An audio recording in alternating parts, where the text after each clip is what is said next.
Quinta edizione di San Martino in Osteria, mi piace dire che questa quinta edizione cos'è di particolare? Niente, e come tutte le altre questo è un fatto di per sé positivo, perché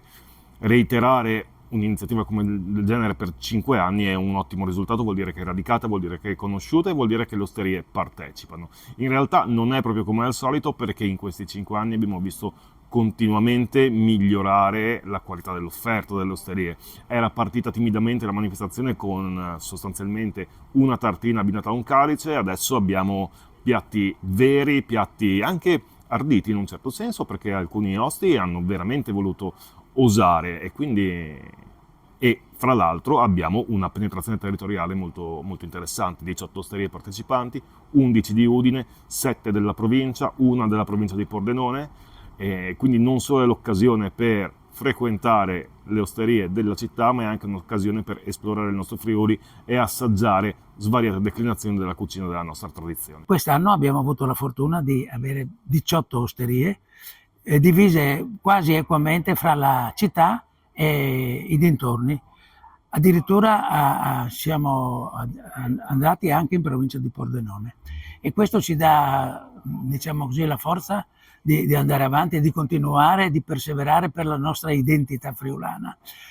La nostra identità, il nostro essere friulani passa anche attraverso ciò che il nostro territorio offre a livello di prodotti e la capacità che hanno i nostri produttori di modificarli, di elaborarli, di trasformarli in qualcosa che poi finisce all'interno delle nostre osterie e dei nostri piatti. Il Friuli Venezia Giulia, per fortuna, è una regione ricca da questo punto di vista e siamo attrattivi, abbiamo un'alta qualità della vita anche perché si mangia bene e si beve bene. E ciò che mangiamo e ciò che beviamo è anche parte della nostra identità, della nostra storia. E avere quindi le osterie che portano avanti questa storia di generazione in generazione è fondamentale. Così come è fondamentale avere una collaborazione tra il Comitato Difesa Osterie da una parte e le Proloco dall'altra, che organizzano eventi come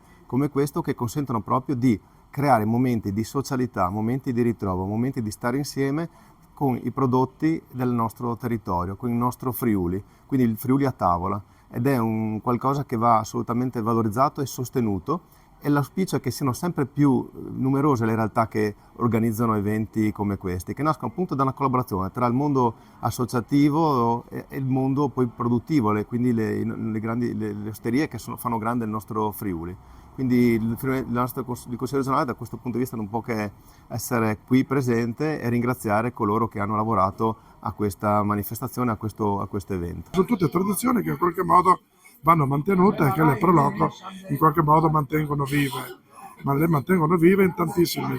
comuni del nostro Friuli Venezia Giulia, che in qualche modo comprende 250, le Proloco sono iscritte e tantissime sono le manifestazioni, ed in particolar modo proprio in questo periodo, che si rifanno sempre e comunque a quelle che sono le tradizioni e non solo, ma anche l'utilizzo dei prodotti che vengono raccolti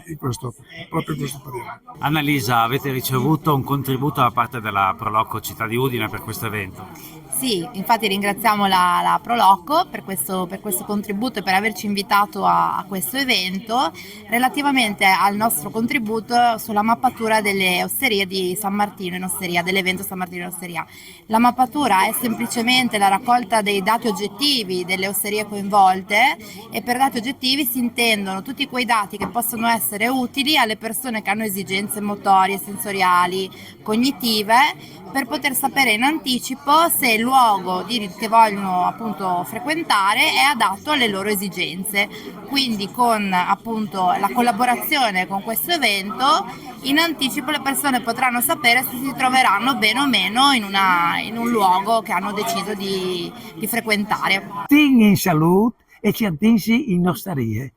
perché la salute è la prima roba, con la salute si può fare tutto. Mandi.